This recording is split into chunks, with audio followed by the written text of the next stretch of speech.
Hey guys, Jamie here. Welcome back to the channel where we take awesome out of the box. I'm sure you've heard by now, but the follow-up to one of the most bang for your buck devices in 2018 has finally reached our shores. This is the POCO F2 Pro. While I've heard gripes over the fact that it got a significant bump up in price from the POCO F1, starting at 25,990 pesos, I was pretty excited to try it out for myself to see if everything it had to bring to the table makes it worth considering. Of course, before we jump in guys, let me show you what comes inside the box. First is the phone itself, and our POCO F2 Pro comes in Cyber Gray, but it also comes in two other color variants, Neon Blue and Phantom White. And then everything is pretty much what you would usually expect to get from most smartphones nowadays. A case because you should always be packing protection, the documentation that you should definitely keep even if you won't read it, the USB-C charging cable, and the 30-watt charging brick. Sadly, still no earphones in sight for this one, but that's pretty much a standard move from Xiaomi. Now let's take a closer look at the F2 Pro. Now, one of the biggest compromises that was made to keep costs down for the POCO F1 was its chassis or exterior.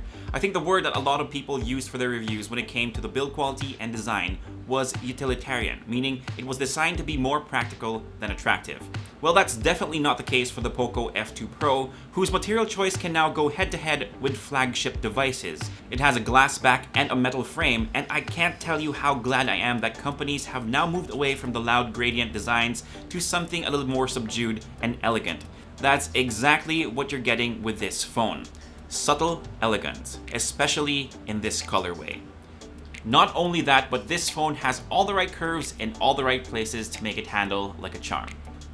In terms of overall design, I'll leave it up to you guys to decide, though I do think that the F2 Pro looks like more of a phone from 2019. That's not really a bad thing though, since it is very subjective, but the circular camera array has gotten a bit of flack in the past, plus the fact that it still uses a pop-up camera instead of a punch hole really doesn't make it fit into the current crop of smartphones we've been seeing recently. Again, I'll leave it up to you guys to decide if you like it or not. Personally though, I think it's okay. Since I jumped straight into a review for this one, let's do a tour of the button and port layout so you know where everything is. On the right side of the F2 Pro is the volume rocker and power button that has a red accent. It's a nice touch to kind of give it a bit of visual separation. On top, you'll find the headphone jack, so right away guys, it gets a leg up from most flagship phones in the market right now. Then you have the pop-up camera module, an IR blaster, and the microphone. Now let me pause here for a sec because I remember reading a comment asking what an IR blaster does, and I don't typically use them on a smartphone, but basically it can turn the POCO F2 Pro into a remote control. Now this is really useful if you have a ton of Xiaomi home products because you can turn it into a central remote for all the stuff in your house, but it should work for other brands as well. Anyway, the left side is bare, so on the bottom is where you'll find the access to the SIM tray, another mic, the USB-C port, and the speaker grill. Okay, now let's talk about the upgrades that the F2 Pro got. And one of them has to be the screen, because not only is it bigger, but it also uses a better panel.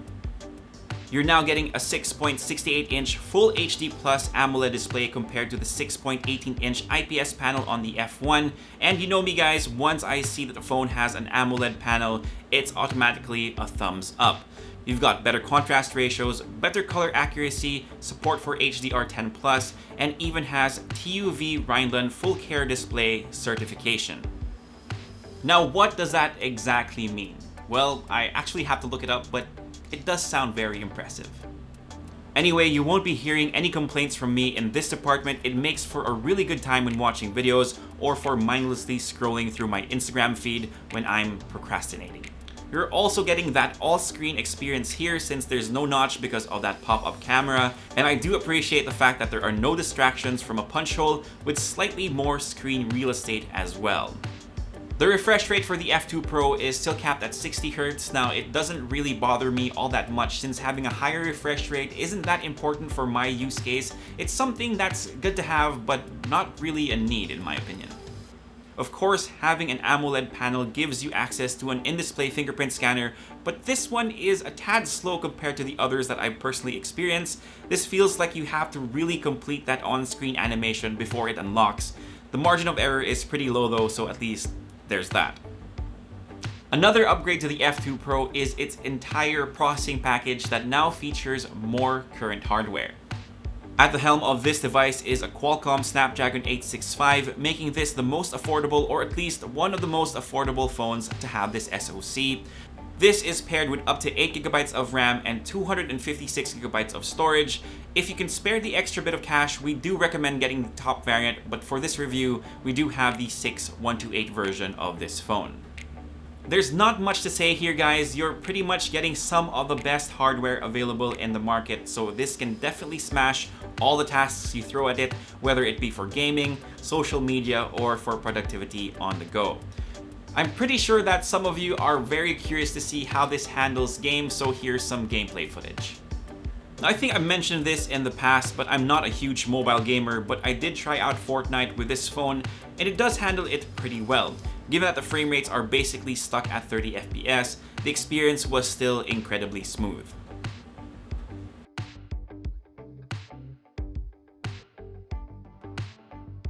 Moving on to some Marvel Super War, and it was pretty much the same deal. I didn't have Game Bench running for this one, but even at max settings, I can easily see this getting perfect marks at 60 FPS at an average and 100% stability.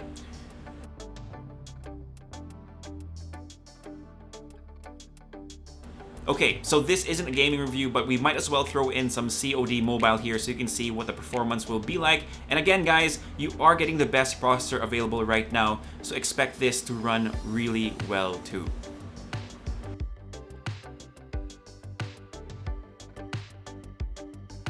For thermals, I didn't really experience any heating issues. It does have that liquid cool technology after all, so in terms of this department, thumbs up. For software, you are getting Android 10 with POCO Launcher 2.0 on top of it.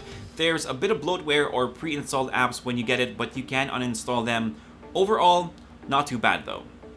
You're also getting a bigger battery on the F2 Pro at 4,700 mAh, plus getting support for 30-watt fast charging too.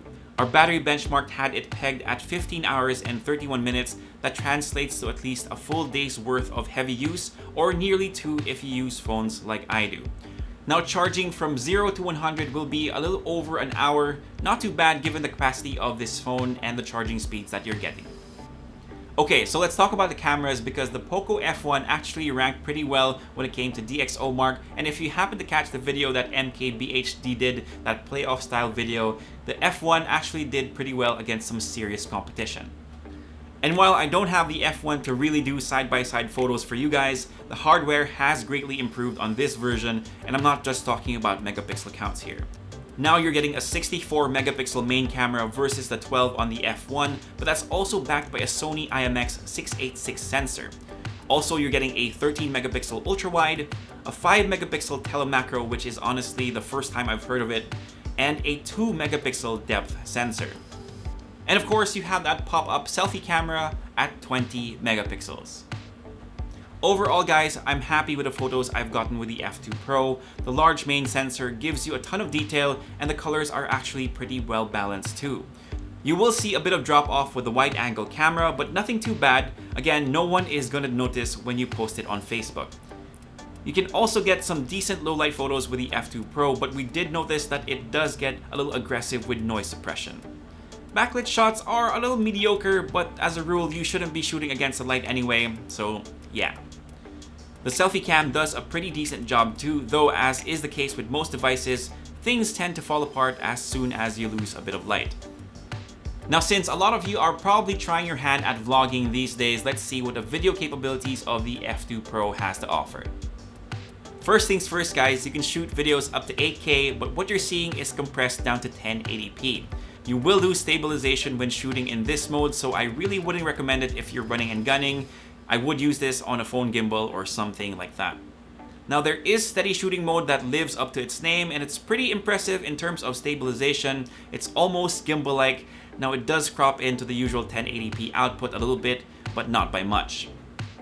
So you guys can see the difference. Here's a bit of 1080p footage without steady video.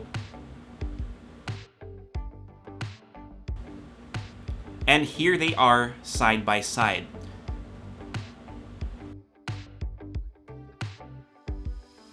You can also shoot using the wide-angle camera for that more expansive field of view, and you can shoot up to 4K footage at 30 FPS on that.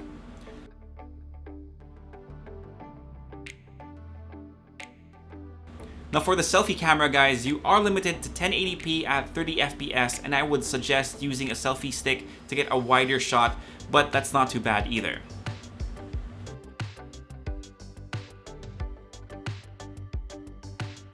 Now looking at everything all together, are all the upgrades from the POCO F1 worth the bump up in price for the F2 Pro? Simply put, guys, in my opinion, yes. Everything that they put in this phone, from the improved display, the updated internals, a new camera system, and the bigger battery with faster charging speeds, all wrapped up in a chassis that's built better, that's a win right there, especially if you look at the other devices they have the F2 Pro pointed at. For me personally, guys, and you don't have to agree, the price increase is well worth it, and though I would love to see a non-pro version of this phone with less bells and whistles to make it more affordable, I don't think that's a good move for Xiaomi business-wise, because it might end up cannibalizing some of their other products like the Mi Note 10 Lite, unless of course they time it right. And that's pretty much it for my review of the POCO F2 Pro, guys. Thank you once again for dropping by and spending a few minutes with me. I really appreciate it. So if you like this video, give us a thumbs up, sub to the channel, and hit that notification bell if you haven't already. If you have any questions, leave them down below and I'll try to get to them as soon as I can. For all the latest tech news and gadget reviews, head to unbox.ph, plus follow us on Facebook and on Instagram. My name is Jamie. Peace, God bless, and I'll see you guys next time. Stay safe.